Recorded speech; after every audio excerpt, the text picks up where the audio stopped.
lo persigues, nadie te lo regala. Tus raíces fueron heridas de tus cicatrices, ya tu arco iris se quedaba sin matices. No te importa perderte en la cepa de Belice. Tigre, tú, dientes de acero y con las rayas grises. Estratégico era tu plan para llegar a México. Tanto caminar, por poco llegas tetrapléjico. Falta un solo inning para lograr el éxito. La suerte será el mejor amigo de tus méritos. Acelera, sabes que viene la última frontera. Te guardan, te aprietan los grilletes de la espera. Le das gracias a... Buenas, mi gente. Esto es Cuba en Caliente. Nada, mi gente, hoy venimos con otra propuesta muy atractiva de, como siempre nos tiene acostumbrado Ernesto Miami con sus filosofías y sus buenos toques de historia.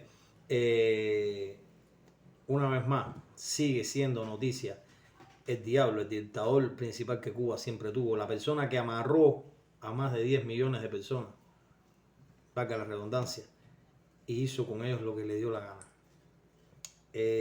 Van a haber datos muy importantes de que de tantas cosas que se creyó, que se dijo sobre él, que al final nunca fue verdad. Yo voy a poner un ejemplo que él no lo pone ahí, creo yo, porque no vi el programa completo, pero con lo que vi ya me bastó. Sobre la foto del tanque de la Victoria, que se dice que él tiró, que estuvo ahí, que dirigió. Mentira. Y entonces ese fue su gran virtud, aparecer cuando ya todo terminaba. Esa es la verdadera verdad, como dice Guajiro. Nada, mi gente, esto es Cuba en Caliente, siempre pidiendo patria y vida y libertad para Cuba y para los presos políticos, caballeros. Hay que hacer honor a ellos. Dejen sus comentarios y nada, síganos y compartan nuestros programas. Muchos preguntan por qué el pueblo cubano no se rebela. Otros, que no conocen la historia de Cuba, creen que esta versión domesticada del pueblo cubano fue siempre así. Otros más dicen que el pueblo tiene lo que se merece. Más allá, alguien grita que el pueblo cubano es culpable de su desgracia. En todo esto hay un poco de razón y, por supuesto, con tiempo iremos viendo en detalles todas estas cosas. Pero hay algo que debemos tener en cuenta, algo que el exilio histórico sabía. Cuando llegué a Miami, hace varias décadas, los exiliados cubanos de oleadas anteriores siempre hacían una pregunta. ¿Cómo es posible que tú, habiendo nacido dentro de la revolución, adoctrinado por ella, pudieras darte cuenta de que aquello estaba mal? Esa pregunta encierra en sí misma una gran sabiduría y respeto, porque aquellos cubanos reconocían lo difícil que era liberarse de las sombras de la caverna. Sí, de la caverna platónica, la caverna con sombras a las que estuvo y está sometido el pueblo que vive en una isla, en un lugar sin fronteras. Vivir en una isla es como vivir en un bote grande, anclado, y cuando esa isla es tomada por un pirata, por un ladrón habilidoso, capaz de apagar las velas y no dejar que entre o salga nada, es difícil escapar. Y no hablo de una fuga física, que desde luego esa se inició desde el primer momento. Me refiero a escapar, a huir desde dentro, huir del adoctrinamiento, volver la cabeza como los condenados de Platón en la caverna y ver la verdad, ver la luz y no el reflejo proyectado por el titiritero. Es cierto que hoy los cubanos están más expuestos gracias al internet, pero hay que reconocer que el castrismo no ha ahorrado ni un céntimo en adoctrinar, en someter. Señores, las compañías capitalistas gastan grandes presupuestos anuales en marketing, en comerciales, en difundir sus productos. Debemos reconocer que lo hacen porque eso da resultado. El libre mercado sabe que el que no se anuncia no vende.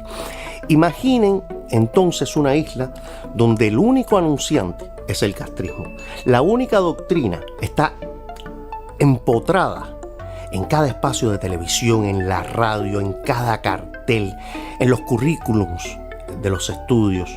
Un producto único, que su única y principal función es permanecer en el poder. 65 años anunciando y vendiendo el mismo producto dentro y fuera de la isla. Por eso insisto, que los cubanos, más allá del día que Cuba sea libre, tenemos que analizar y estudiar lo que nos pasó en lugar de dar explicaciones facilistas y acusatorias. Si de esta no aprendemos, seremos para siempre un país infantilizado que viajará de las manos del próximo caudillo. ErnestoMiami.com.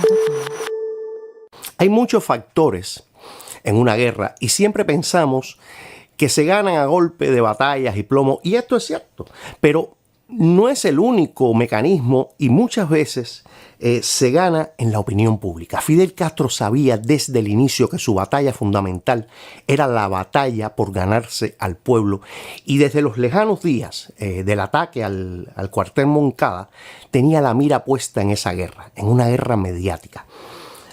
Aquel era otro mundo, un mundo diferente al nuestro, un mundo regido por la prensa escrita, el pasquín político, la proclama y la octavilla, un mundo donde la gran tecnología era la radio y el invento de punta era la televisión. La guerra para tumbar a Batista, como se le decía entonces, fue una guerra corta y de muerde y huye.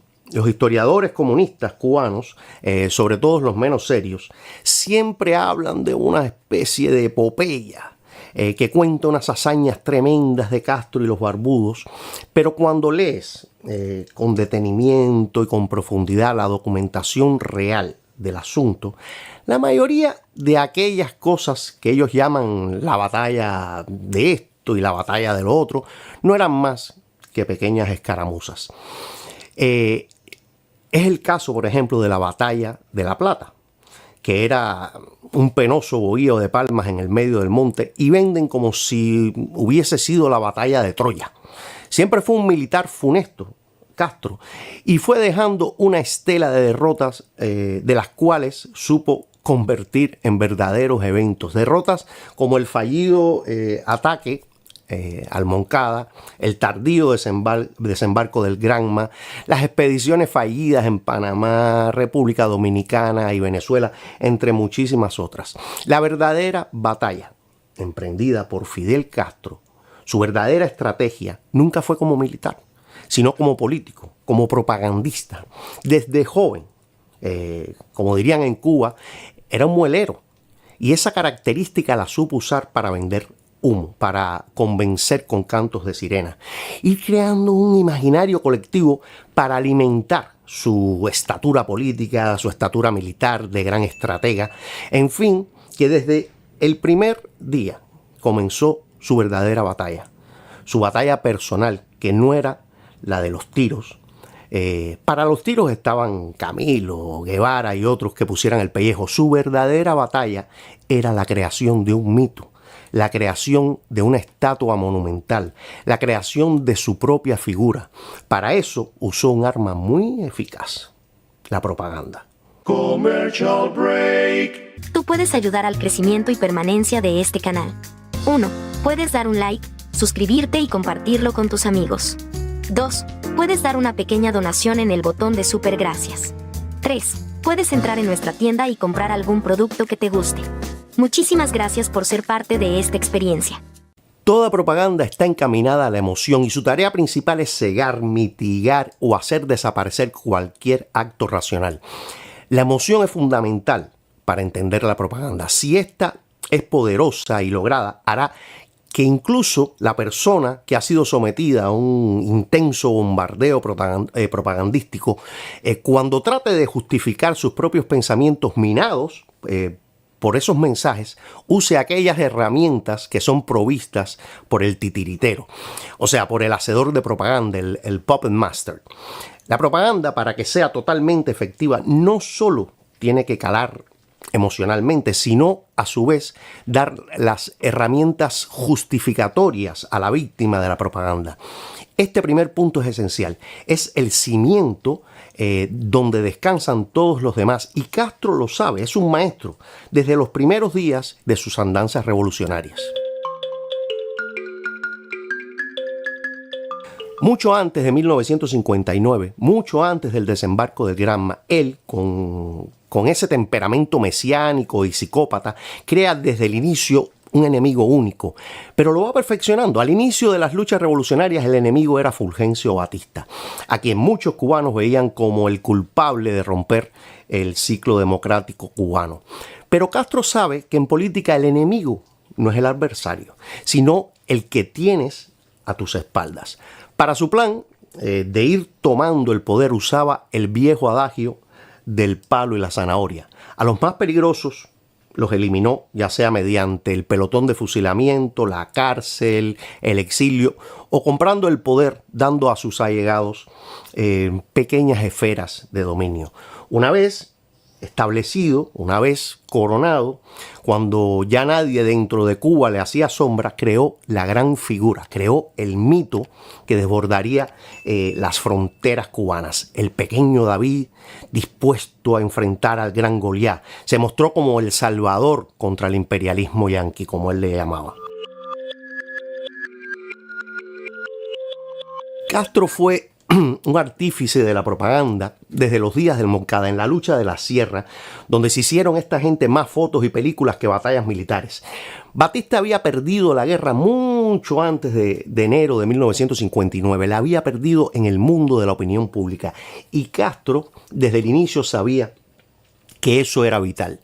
El desembarco del Granma había sido un fracaso total. Debía suceder al mismo tiempo que el levantamiento de Santiago de Cuba del 30 de noviembre, pero llegó tarde y fue casi la crónica de un viaje anunciado, porque prácticamente los estaban esperando. El levantamiento, liderado por el joven Fran País, un muchacho de apenas 22 años, intentaba dar cobertura al desembarco de Castro, que no sucedería hasta unos días después a causa supuestamente del mal tiempo en los mares del Golfo de México.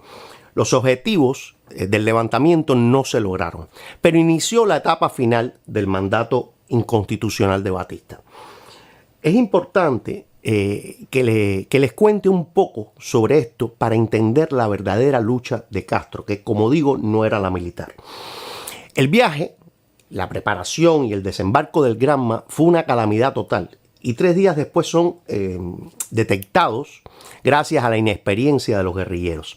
Habían perdido todo aditamento militar, armas, parques, medicamentos, un desastre total. Y los estaban buscando el ejército cubano, dando con ellos en lo que hoy se conoce como Alegría de Pío. Allí y en los días siguientes fueron muertos y apresados muchísimos de los rebeldes que llegaron en el yate Granma. De hecho, de los 82 que desembarcaron, murieron o fueron apresados la mayoría. Como siempre, el gran Alejandro Magno de la guerrilla, el jefe, no apareció por todo aquello. Por alguna razón, como en el Moncada y en muchas otras veces, Castro estaba desaparecido de donde estaban las balas. Así lo recuerda, no lo estoy inventando yo, así lo recuerda Ernesto Guevara en su diario. Me acuerdo que, en medio del tiroteo, Almeida, en ese entonces capitán, vino a mi lado para preguntar las órdenes que había, pero ya no había nadie allí para darlas. O sea que en cuanto sonó el primer disparo ya Castro no estaba por todo aquello. Según me enteré después, Fidel trató en vano de agrupar a la gente en el cañaveral cercano, al que había que llegar cruzando la guardarraya solamente. La sorpresa había sido demasiado grande, las balas demasiado nutridas. Parte de la propaganda fue moldeando el mito del gran guerrillero, el estadista militar. Pero la realidad que no cuenta la historiografía cubana es que Castro, por alguna razón que no puede ser casual, siempre está lejos del peligro. Es como si se alimentara de la muerte de sus compañeros de lucha, porque mientras él no estaba en la avanzada, al final de la jornada su figura pública crecía y crecía y crecía. Nunca entró en el cuartel Moncada. En su ida, mientras sus compañeros de lucha estaban presos y muertos, buscó refugio bajo el arzobispado de Santiago de Cuba para entregarse y que no lo mataran. En Cayo Confite, otra de sus grandes aventuras guerreras, nadó más que un delfín mientras quienes lo acompañaban eran apresados. Con su labia y su muela avivó a los jóvenes colombianos en el Bogotazo para ocultarse luego en la embajada cubana. Sus participaciones militares en la Sierra Maestra, que fueron bastante pocas, solo son desde lejos, desde muy lejos, con su fusil de mira telescópica. Mientras su hermano Raúl estaba en Oriente, Guevara en Santa Clara y Camilo en Yaguajay, a Castro lo sorprende la huida de Batista durmiendo la comelata de la noche vieja. ¿Va él a tomar el mando de La Habana? No, manda a Camilo y manda a Guevara, mientras él va solidificando, fabricando su figura en lo que luego se conoció como la Caravana de la Victoria.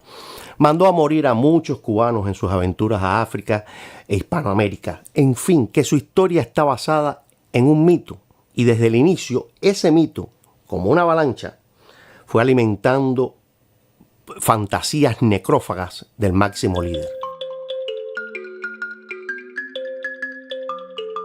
Como dije antes, las primeras semanas de los rebeldes fueron un inicio calamitoso. Luego del desembarco, el 2 de diciembre, los primeros reportes en la prensa son bastante inexactos. No se sabe si Castro estuvo entre los que desembarcaron. En México, de donde partió el yate, no está claro. Las noticias son nublosas. Se plantea la posibilidad de que esté entre los muertos de Alegría de Pío, pero no se sabe nada, ya que el cuerpo no está entre las víctimas. Castro y su gente había prometido que serían héroes o mártires, y la prensa reportaba cómo hasta sus enemigos admitían el valor con el cual había muerto en cumplimiento de su promesa. Un diario mexicano aseguraba que la noticia de la muerte de Castro era una falsa porque aún permanecía en tierras mexicanas. En fin, se crea un misterio sobre su figura, un misterio que alimenta mientras prepara su golpe magistral, como veremos más adelante. Entonces Fidel Castro, el 17 de febrero de 1957, a 11 semanas del desembarco, da el primer golpe magistral de la propaganda. Hasta ese momento lo único que ha hecho el ejército rebelde es huir y atacar un bohío en la madrugada donde dormían menos de una docena de soldados perdidos en la Sierra Maestra. Allí matan a casi todo el mundo. El mismo Ernesto Guevara lo describe en su diario con esta oración: los soldados, casi sin defensa, eran inmisericordiosamente heridos por nuestras balas. Aquel asalto se le conoce hoy como el Combate de la Plata, que no fue otra cosa que una masacre innecesaria. En todos los recuentos anecdóticos del ataque, la única participación que tiene Fidel Castro es la de lanzar una señal del ataque con una ráfaga de la ametralladora. Luego de eso no se le menciona en ninguna de las acciones directas de ese combate. Yo me imagino a los seguidores castristas y sus comentarios en este video, porque para ellos contar la historia, incluso usando mucha documentación comunista, es denostar la memoria de su comandante. No es mi culpa que las cosas ocurrieran así. En todo caso, deberían haberle pedido a él más participación en las batallas y directamente bajo las balas. Mi objetivo es contar la historia. Si usted necesita hacerle un altar, pues hágalo. Tiene la libertad de hacerlo. Tampoco mi objetivo es quitarle valor a las acciones de una generación de jóvenes que lucharon por lo que creían, más allá de los resultados futuros de su lucha. Mi interés es histórico y poner bajo la lupa muchas de las leyendas y exageraciones que nos han contado para bajar esos mitos de su pedestal de humo. Bien, ¿por qué les cuento este evento del Combate de la Plata?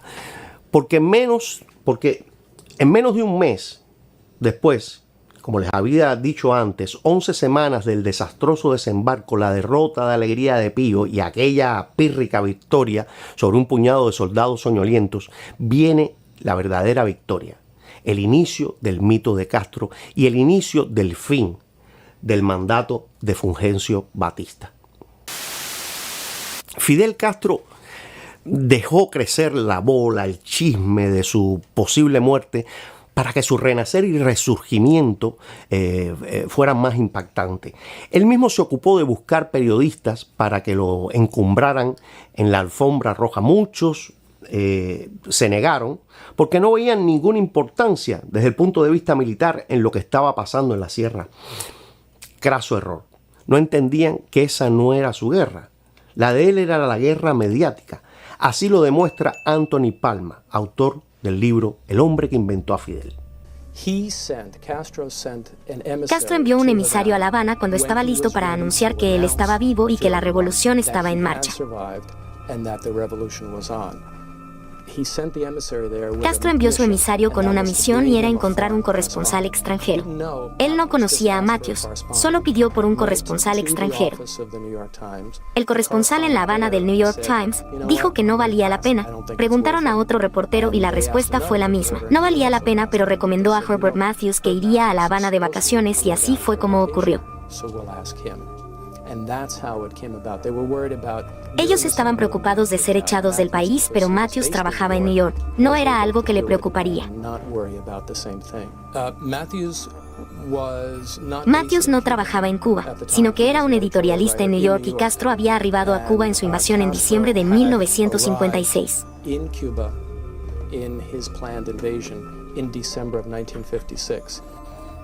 Pues el 17 de febrero aparece en el New York Times, el periódico más leído de los Estados Unidos y faro noticioso en el mundo mediático, una entrevista que cambiará el rumbo y la suerte del ejército rebelde y su recién comenzada guerrilla. Fidel Castro, el líder rebelde de la juventud cubana, está vivo y peleando con éxito en la intrincada Sierra Maestra. El presidente Fulgencio Batista está en desventaja en la batalla por vencer al más peligroso enemigo que jamás haya enfrentado en su larga y azarosa carrera como regidor de los destinos cubanos. Esta es la primera noticia confirmada de que Fidel Castro está todavía vivo y todavía en Cuba. Nadie fuera de la Sierra Maestra ha visto a Castro, con excepción de este reportero.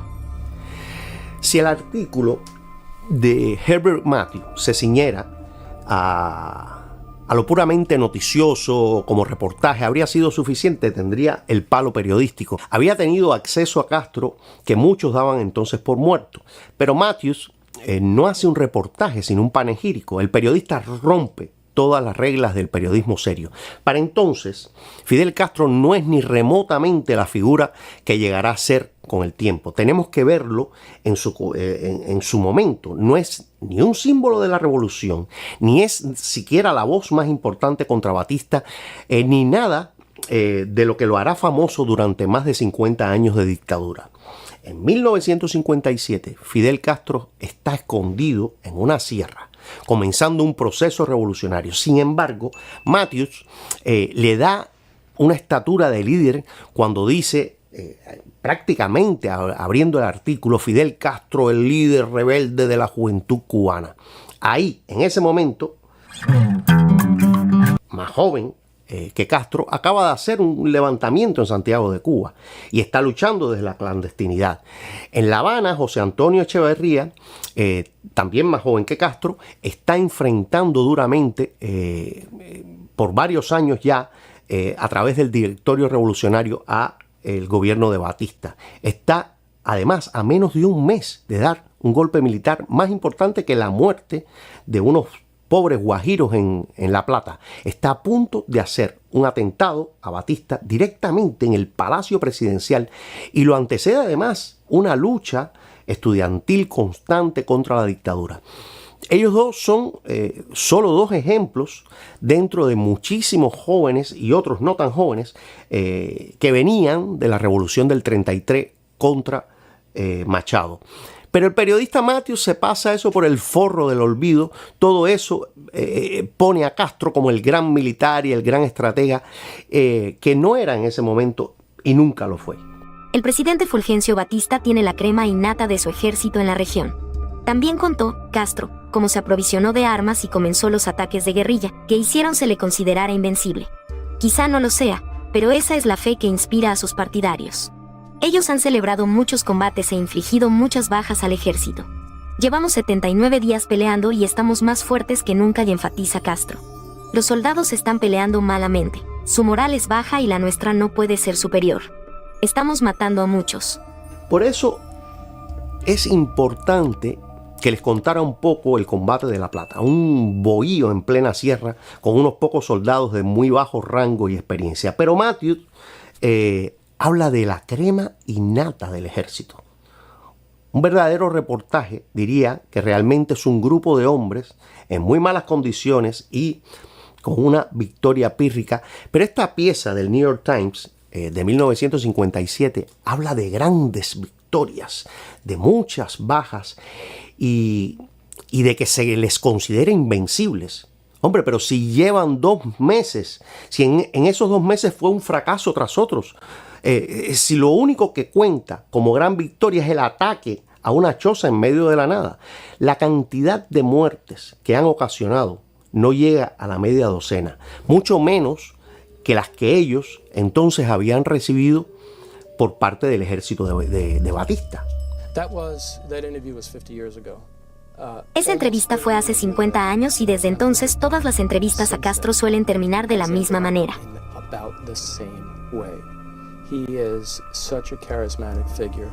Castro es carismático, sabe jugar con las palabras y tiene la habilidad de elevarse a la imagen del mito que fue creado originalmente por Matthews. Por eso el propio Matthews se llamaba a sí mismo, el hombre que inventó a Fidel. En aquella época, en 1957, los americanos buscaban a quien apoyar y Matthews pintó un cuadro de alguien joven, de ideas revolucionarias, con barba.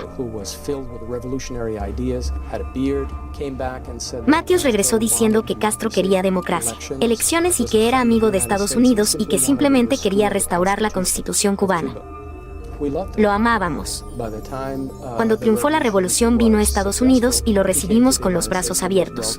Estados Unidos fue uno de los primeros países en reconocer al nuevo gobierno.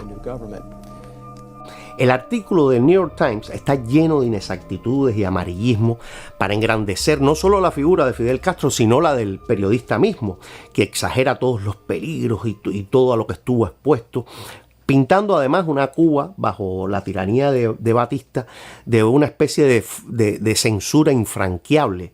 Habla en su artículo de que gracias a su publicación se sabrá algo sobre el tema porque la prensa cubana está completamente silenciada. No solo es mentira, es que es una mentira mezquina, sobre todo para sus colegas cubanos en la prensa.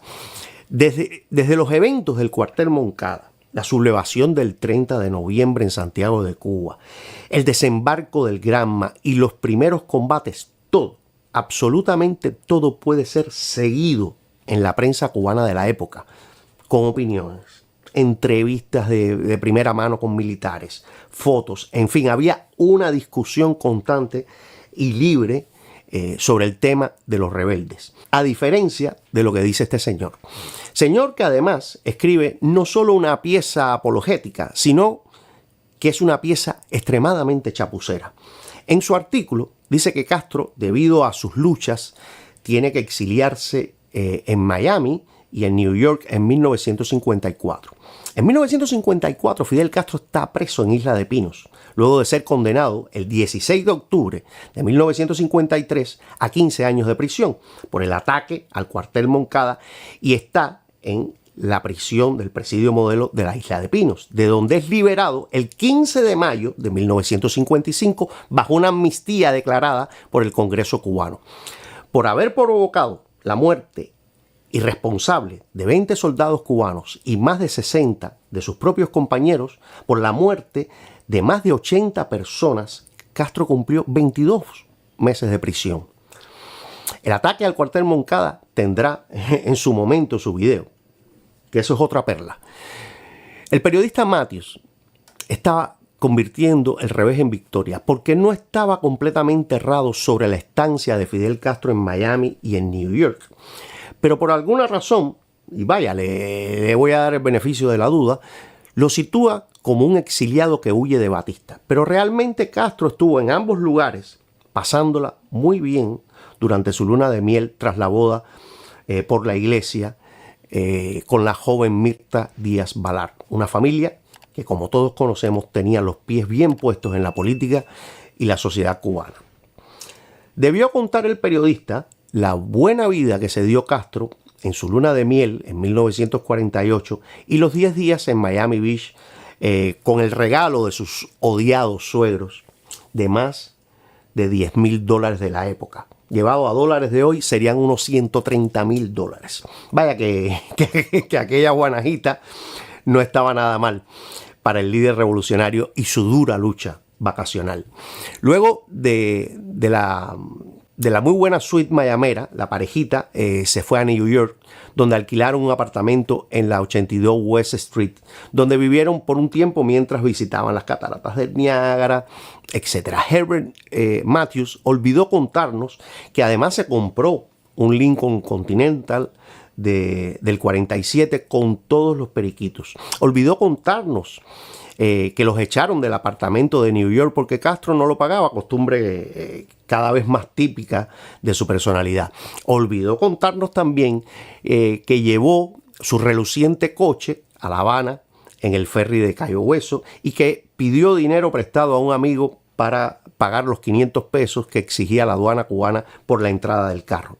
Dinero que jamás devolvió. Nos habría encantado a todos conocer al hombre que luego nos tildaría de burgueses a cualquier persona que quisiera no vivir en la más profunda de las miserias materiales y espirituales. La entrevista fue publicada el 24 de febrero de 1957 por el New York Times y luego recogida por muchísimos diarios y revistas cubanas, a pesar de que una y otra vez se miente sobre la gran censura batistiana. Matthews fue uno de los tantos tontos útiles que Castro utilizaría para su ascensión y mantenimiento en el poder. La entrevista, como digo, es una chapuza periodística, llena de erratas fundamentales como nombres de personas, lugares, fechas y eventos. El periodista no contradice o contrasta las mentiras de Castro. Hay que dejar claro que Matthews era un hombre de izquierda y su falta de neutralidad era conocida desde los reportajes para el New York Times que hizo durante la Guerra Civil Española. Aquel artículo no fue un reportaje serio, fue realmente un anuncio político no pagado.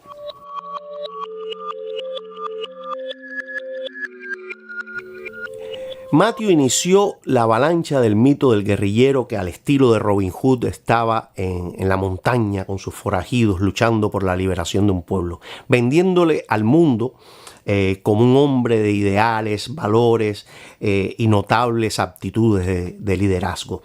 Vendió la imagen del rebelde agradable. Aquella entrevista fue la primera de muchas otras de las cuales hablaremos en próximos videos, pero aquella entrevista lanzó al estrellato la figura de Fidel Castro, lo elevó de una manera exagerada. Esas eran las grandes batallas que supo librar el futuro dictador, la batalla de la opinión pública. Pero realmente había otra historia que Matthews no supo reportar y cuando los verdaderos colores de Castro afloraron hubo un sentimiento de traición por parte del pueblo cubano que lo había apoyado pero que no había apoyado el comunismo.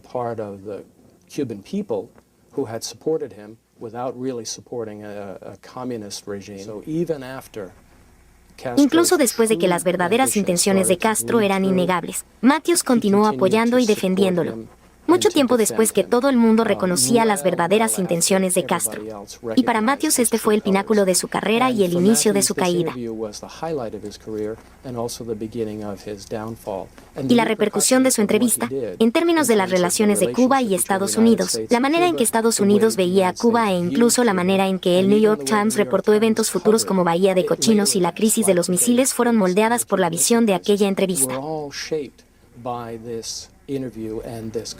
Fue una de las pocas veces en que un periodista hace historia en lugar de simplemente reportarla. Esta entrevista fue tan poderosa que Estados Unidos vetó la venta de armas al gobierno de Batista, lo cual bajó no solo la capacidad militar, sino también la moral de los soldados. Fue tan importante para los rebeldes que hoy en día la dictadura tiene marcado el lugar de la entrevista. Fidel Castro apenas toma el poder, condecoró al periodista norteamericano. Aquella entrevista por años influyó tremendamente en la manera en que incluso las agencias de inteligencia norteamericanas percibían los primeros años de la revolución y la política norteamericana hacia Cuba en 1959.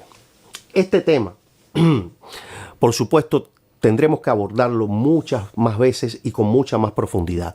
Hoy solo quería dar una introducción presentando el hito, el punto de partida de donde fluyen todos los hilos de esta historia.